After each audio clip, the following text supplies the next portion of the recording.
much. How are you? You good? That was weak. I said, are you good? All right, that's better. My mic's okay? You can hear me? All right, I got an hour. What do you guys want to do? What do you feel like doing? All right. Do you want me to talk? I could do that. I thought maybe we'd dance a little. I don't know. No, here's what I want to do. I want to change our lives in the next hour. I don't, you can clap for that. You should clap for that, actually, right?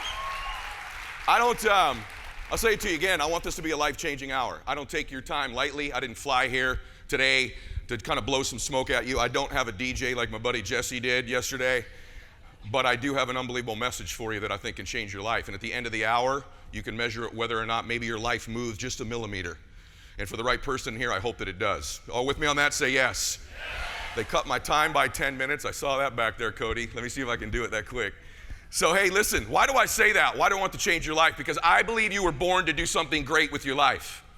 I actually believe you were born to do that in big ways and small ways. And that's an easy thing to open up a speech with. You're going to do something great. But I want to say it to you again. You, like you specifically, were born to do something great with your life. And sometimes we forget that because we're going through difficult times. I'm under no illusion. I've been to lots of events like this. I started my career in the financial services business, and I'm still in it to an extent. I've just built about 30 other companies since then, and all kinds of different businesses. And I think the principles I'm going to teach you today transcend all businesses, but I'm going to tweak it and morph it for the one that I started in, which is the financial services business, which I believe is the best business, the insurance business, specifically to be in the world today. I actually believe that. The reason is it's scalable. Everybody that I coach that are entrepreneurs want to scale their businesses. You are in the single most scalable business in the world. Not enough of you talk about that when you recruit, because you talk about your contracts and your product and your commissions and how to close and all this real low-level stuff that anybody can teach. Anybody can do. But really what you need to be able to do is grab people's hearts and minds. People right now are going through pain. You can clap for that too, yes. Right? People right now, by the way, if I could say something out of respect, I'd put my phone down when I'm talking. You know, like if a dude gets up that's worth about $500 million, you might want to take notes. Right? You might want to take notes, even you big timers in here. So, you were born to do something great with your life. I'm going to tell you how and why I believe that's true. Some of you even here coming here today, I can tell you I remember this.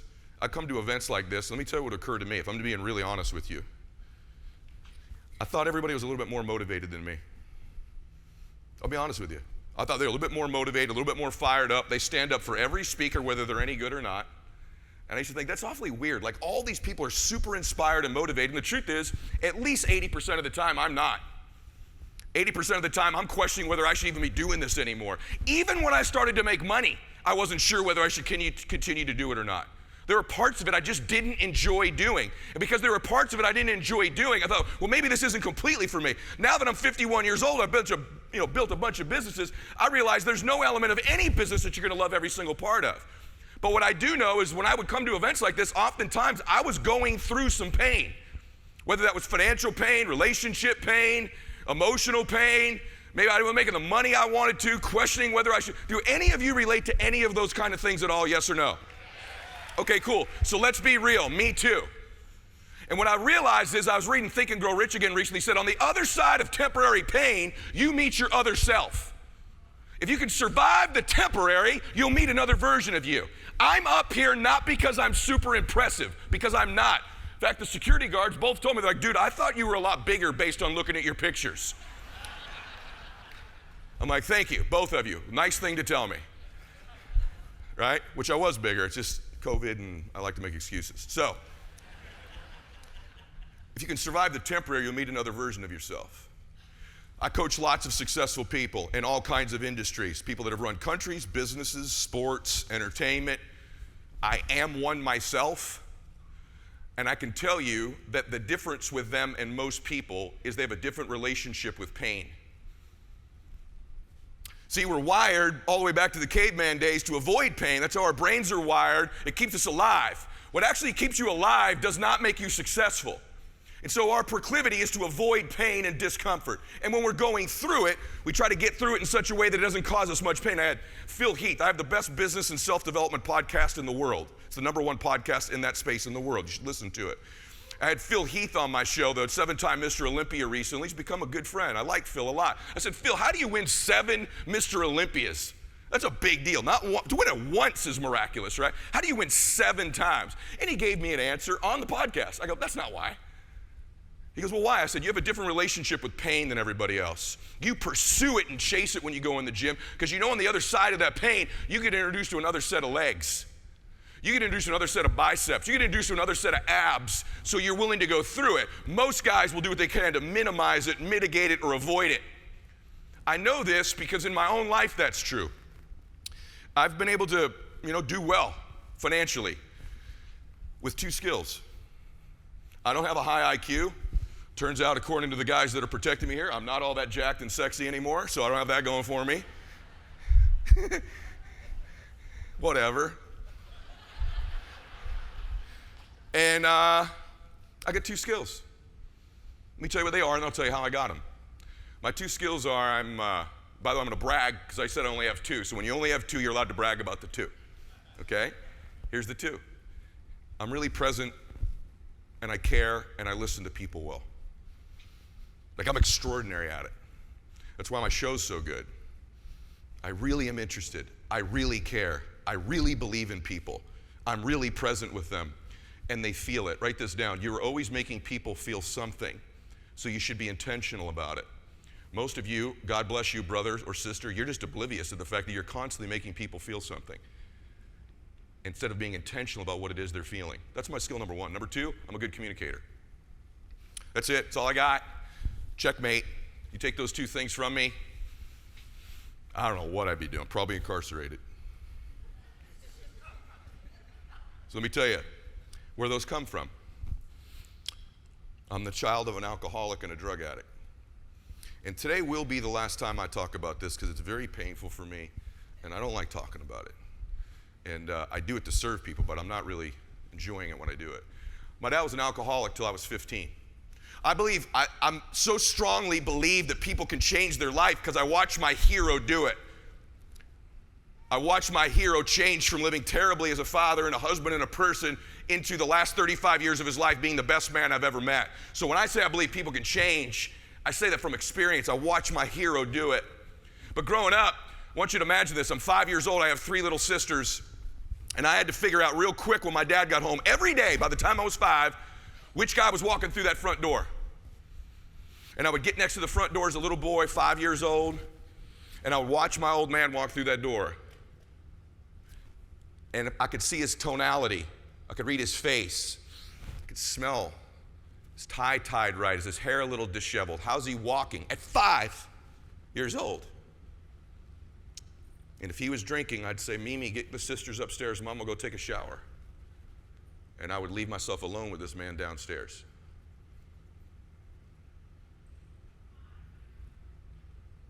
It got to the point where I knew at about 7 by the sound the lock made when the key went in it. I'd hear his car drive up, and I would walk up to that front door, and I would listen to the sound the key made. And if it was struggling to get in, Mimi, get upstairs. Get Andrea, get Erica, go upstairs. Mama, go upstairs, take a shower. I knew by the sound. And then if he was drinking, I'd have to change him with the way I communicated. And I would grab his hand. Daddy, how's your day? I got a 93 on my spelling test. I hit a home run at baseball practice. You did? Yeah. Did anything go good? Well, I had one good meeting. And I would be able to move him with my words away from the liquor cabinet. And if I could get him over on the couch, we could sit there and I would just talk into him and change him. If you can survive the temporary, you meet another version of yourself. Little did I know as a 5, 6, 7-year-old little boy that on the other side of that horrific pain that I wish on no child, God was giving me the skills I would use to reach millions and millions of people to change their life. Yeah. And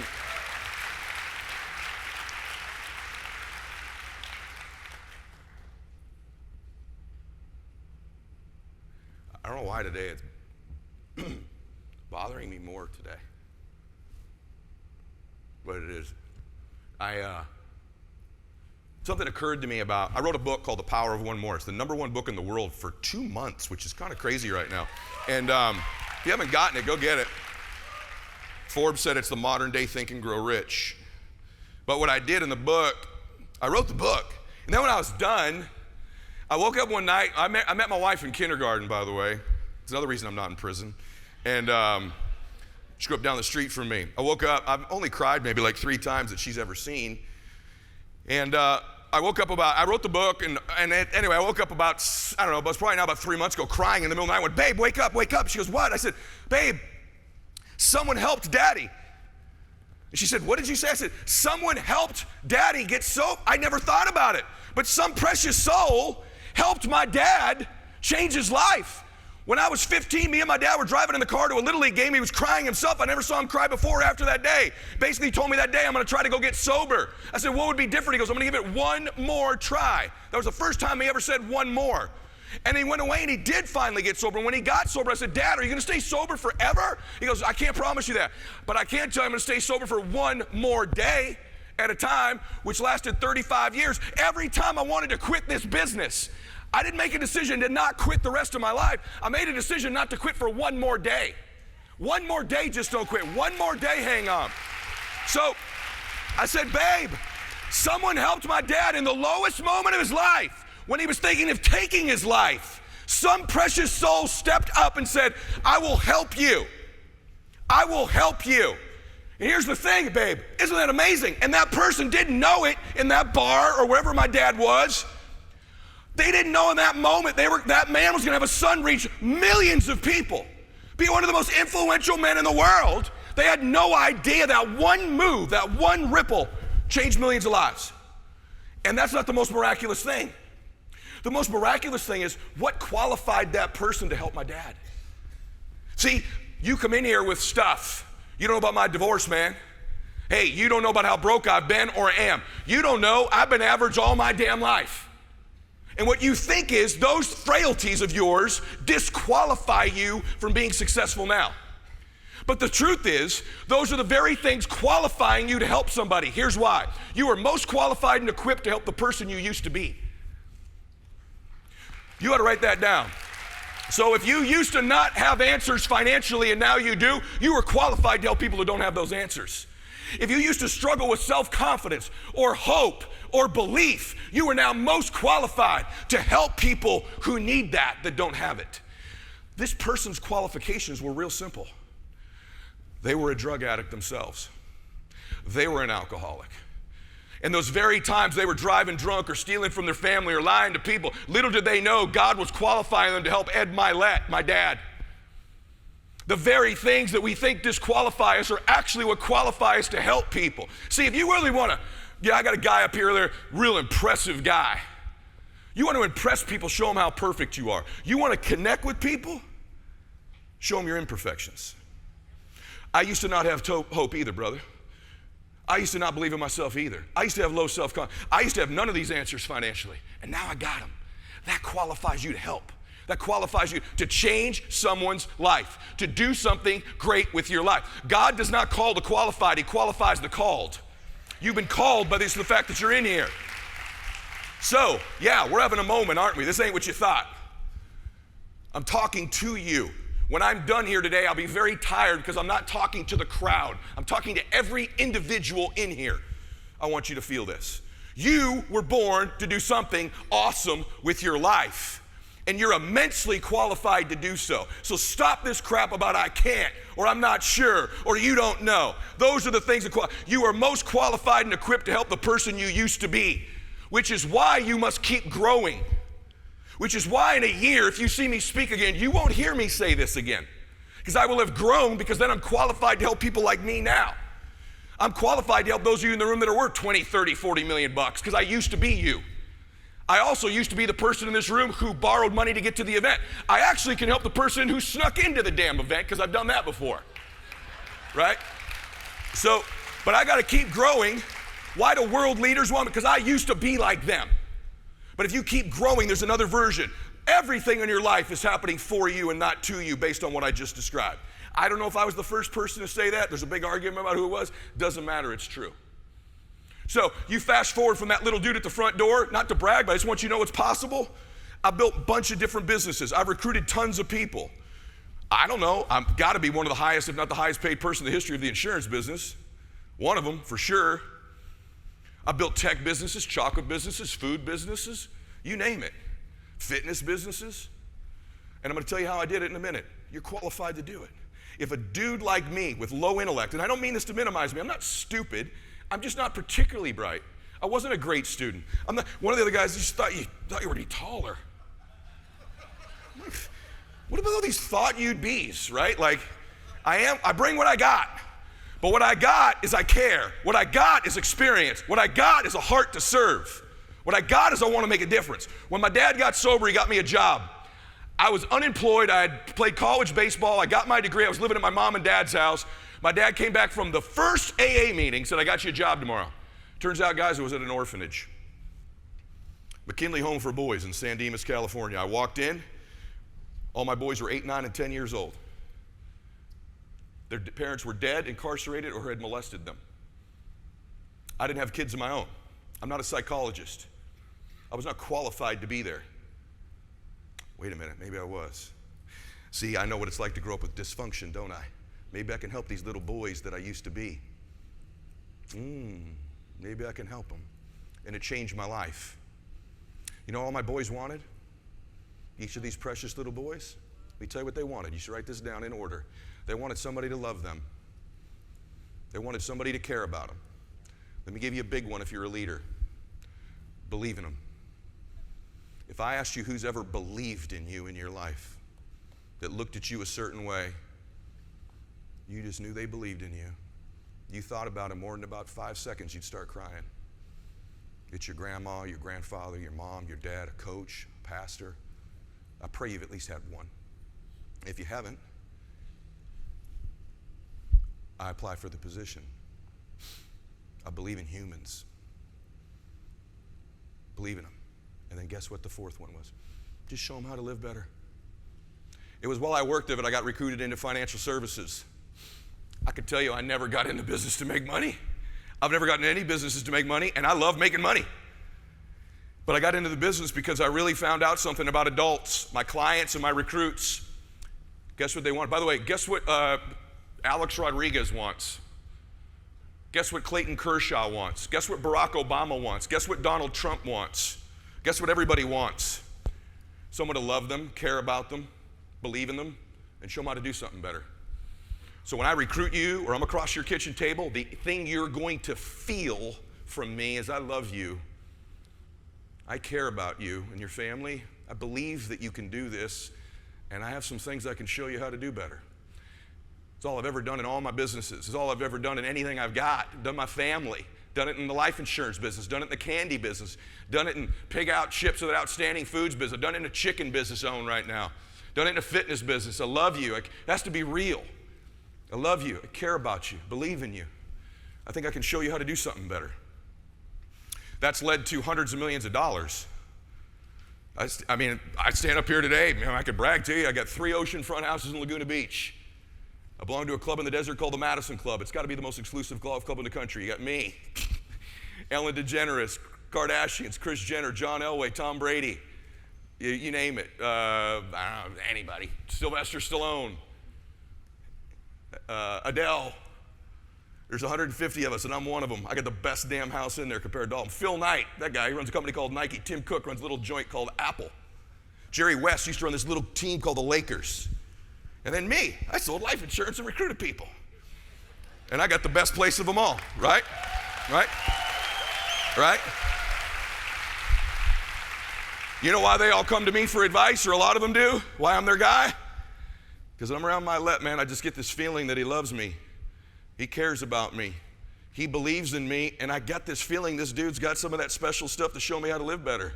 So I live there. That place probably worth $40 million. I just bought an island, my own island, 100-acre island. It's the best property in the United States. I'm developing that.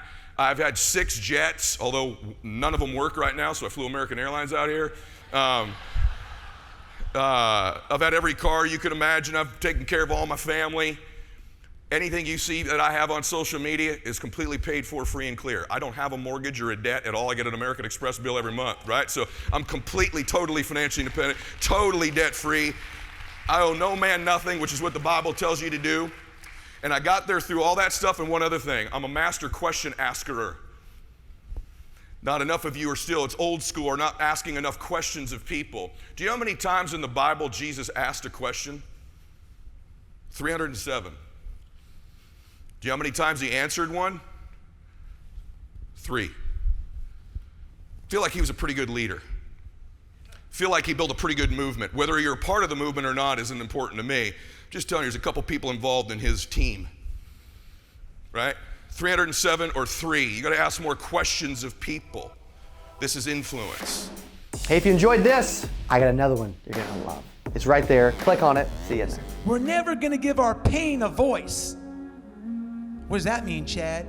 He said, I know it's going to be hard, business, sales, building a team, running. I know it's going to be hard.